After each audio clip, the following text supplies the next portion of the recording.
Madame, Monsieur, bonsoir. Vous êtes à votre émission La Tribune du Parlement. Merci de nous suivre.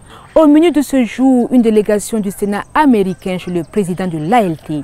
Il a été essentiellement question de leur contribution pour le retour de la paix et de la sécurité au Burkina Faso. Les détails dès le début de cette édition. L'interview express de ce magazine reçoit l'honorable Khalifa Kabré, chef de mission de la délégation du Centre-Sud. Avec lui, nous revenons sur les journées d'échange avec les forces vives tenues dans les 13 régions du Burkina et qui font cas des réformes contenues dans le PASD.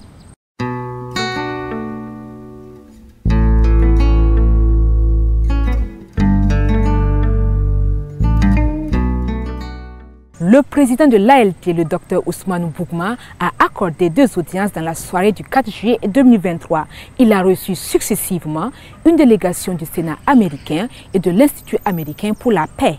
Les sujets abordés étaient relatifs aux questions sécuritaires. La synthèse des échanges avec Anatole Nakoulma et Alain Koulibaly. Salutations cordiales entre le chef du Parlement et une délégation du Sénat américain. En séjour à Ouagadougou, ces diplomates américains entretiennent des échanges avec les autorités de la transition afin de mieux orienter leur soutien aux efforts consentis dans la lutte contre l'hydre terroriste au Burkina Faso. Nous sommes ici avec Madame Flynn, qui est un conseiller aux commissions des affaires étrangères au Sénat aux États-Unis. Et donc c'est dans ce contexte que nous sommes venus avoir cette discussion sur la situation ici au Burkina Faso, sur la transition et des questions de sécurité et les relations entre les États-Unis et le Burkina Faso. Dans la même veine, l'Institut américain pour la paix veut aussi jouer sa partition pour le retour de la paix au Faso. Son vice-président échange ici avec le chef du Parlement sur les moyens d'y parvenir. J'ai eu un entretien assez informatif avec le président. Nous avons fait le tour des défis prioritaires et aussi de voir les efforts qui sont faits devant une situation assez complexe à travers ce pays, pour voir ce que nous pouvons faire en tant qu'institut pour accompagner les efforts du Burkina. L'Institut américain pour la paix œuvre depuis quelques années déjà à la promotion de la paix au Burkina Faso à travers des programmes de soutien et de renforcement du dialogue au sein des communautés. Les députés membres de la KEDS, la Commission des affaires étrangères, de la défense et de la sécurité ont eu une séance de travail avec une délégation russe conduite par Natalia Kravoskaya, conseillère auprès du vice-président de la Fédération de Russie. C'était le 14 juillet dernier. Les échanges entre les deux parties ont porté sur la mise en place de prochains partenariats dans le domaine de la culture et de l'éducation. Ils ont aussi abordé la question du renforcement de la coopération entre les deux parlements, grâce notamment au groupe d'amitié qui les lie. Le samedi 8 juillet dernier, les membres de l'association des retraités de l'administration parlementaire ont pris part à une conférence sous le thème « La prévention chez les seniors, meilleur moyen pour une retraite paisible et épanouie ». La cérémonie d'ouverture de cette conférence s'est faite en présence de la 2e vice-présidente de l'Assemblée législative de transition, représentant le président de l'ALT, le Dr Ousmane Bougma, parrain de la cérémonie. Innocent Darankoum, Alizeta Nakanabo pour le compte-rendu.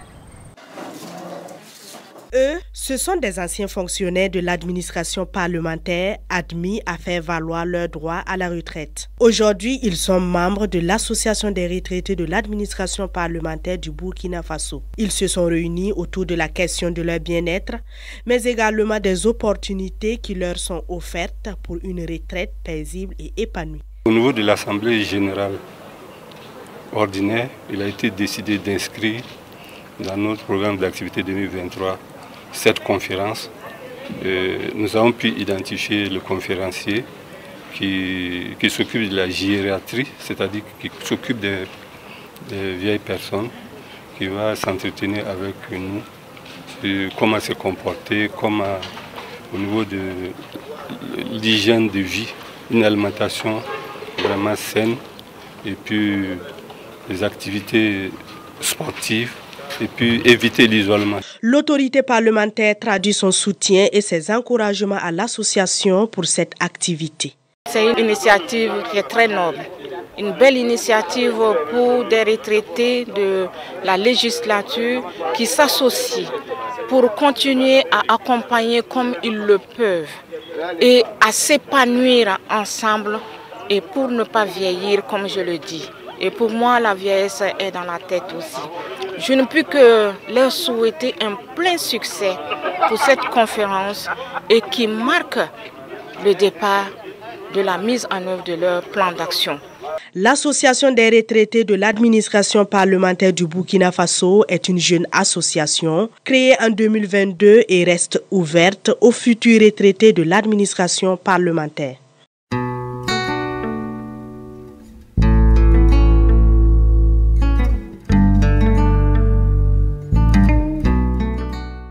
L'Assemblée législative de transition a organisé les 11 et 12 juillet 2023 des journées régionales d'échange entre les députés et les forces vives des 13 régions sur les réformes envisagées par le gouvernement de la transition. À cet effet, nous recevons dans la rubrique Interview Express le député Khalifa Kabré, chef de mission de la délégation du Centre-Sud, pour nous parler de ces journées. Une interview signée Anatole Nakoulma, Idrissa Warga et Axel Nicole Yaro. Bonjour honorable. Oui, bonjour. Vous étiez le chef de délégation de la mission effectuée dans la région du Centre-Sud à l'occasion des journées régionales d'échange avec les forces vives. Quel était l'objectif de ces journées d'échange? L'objectif de ces journées d'échange était de créer un cadre d'échange entre les députés et les représentants des forces vives des régions sur les réformes envisagées par le gouvernement. Ces réformes sont contenues dans un document intitulé « Plan d'action pour la stabilisation et le développement ». Qu'est-ce que le PASD? Le plan d'action pour la stabilisation et le développement de la transition, c'est le document référentiel en matière de politique. Et dans ce document que nous avons tiré les 21 réformes que le gouvernement compte mener durant la période de la transition. Et c'est dans ce cadre-là que l'Assemblée a jugé nécessaire, dans le cadre de la co-construction, de pouvoir aller envers les forces vives des régions pour prendre leur point de vue, leurs préoccupations, leurs suggestions, en vue de revenir pour pouvoir voir, dans le cadre de cette co-construction des réformes envisagées par le gouvernement, quel pourrait être l'apport de l'Assemblée législative de la transition. Quel bilan vous dressez de ces journées alors? Le bilan était très positif. Au départ, nous avons prévu ces échanges en 2 jours, mais nous nous sommes rendus compte que les 2 jours étaient insuffisants, tellement les échanges étaient très intéressants entre les différentes composantes des forces vives, des régions et les différents députés qui étaient présents. On sentait qu'il y avait vraiment le besoin, au sein même de la population, de comprendre davantage quelles sont les différentes réformes que le gouvernement compte envisager. Et c'est alors que nous avons expliqué davantage ces réformes-là.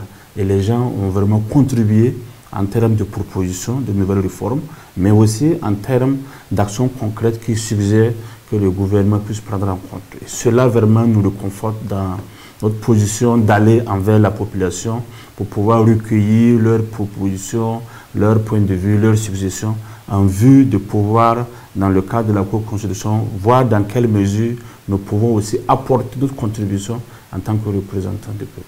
Alors, quelle suite sera donnée à l'ensemble de ces travaux? Nous sommes actuellement à la phase de faire différents rapports. Donc, ces différents rapports, y compris les échanges qui ont eu lieu dans les différentes provinces, seront centralisés et transmis au gouvernement pour pouvoir regarder. Et au temps opportun, nous aussi, nous allons regarder quand le gouvernement enverra les différentes propositions de réforme au niveau de l'Assemblée. Et nous allons comparer pour pouvoir faire aussi l'analyse profonde de ces différentes réformes. Vous avez quelque chose d'autre à ajouter? Remercier les différentes populations qui ont participé sincèrement à ces échanges dans toutes les 13 régions, parce que nous avons pu tenir les différents échanges partout dans ces 13 régions-là. Et on sentait vraiment l'engouement. Et pour dire que dans l'avenir, pour ces gens d'action, il faut vraiment qu'elles soient concertées avec la population pour prendre leur point de vue et puis pouvoir aussi améliorer la manière de faire. C'est la fin de cette interview express. Merci d'avoir répondu à nos questions. Merci beaucoup.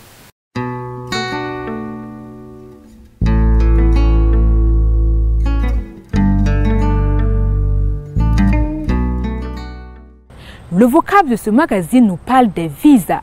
Qu'entend-on par visa dans le contexte parlementaire? Comment reconnaît-on les visas? Ce terme relève-t-il de la loi? Les explications avec Honorable Bationo, chef de service des relations publiques de l'ALT. Le visa désigne la partie figurant en tête d'une loi, précisément avant de dispositif, et qui énonce les références des textes de loi auxquels il se réfère. Le visa est reconnaissable en ce que l'énoncé de chacun des textes de référence est précisé de la locution vue. Les visas ont pour objet de justifier la compétence de l'auteur. Il s'agit de préciser la base légale qui donne à l'auteur de l'acte le pouvoir de l'édicter. La partie burkinabé limite le nombre de visas à 3, en ce qui concerne la loi, et ce, depuis 2022. Le premier élément visé dans une loi, c'est d'abord la Constitution. Vous allez voir écrit, vu la Constitution. La Constitution qui est le fondement juridique, consacrant que la matière relève du domaine de la loi. Ensuite, le second élément visé, c'est la charte de la transition. C'est pour ça que vous voyez écrit, vu la charte de la transition. La charte qui est une disposition qui vient compléter les dispositions de la Constitution. Et enfin, la résolution. Vu la résolution numéro 004-2022-ALT du 14 novembre 2022 portant validation du mandat des députés. C'est cette résolution qui valide les mandats qui font d'eux des preneurs de décision. C'est la fin de ce magazine. Tout le plaisir a été pour moi de l'avoir présenté. Rendez-vous la semaine prochaine, même heure, même canal, pour d'autres informations parlementaires.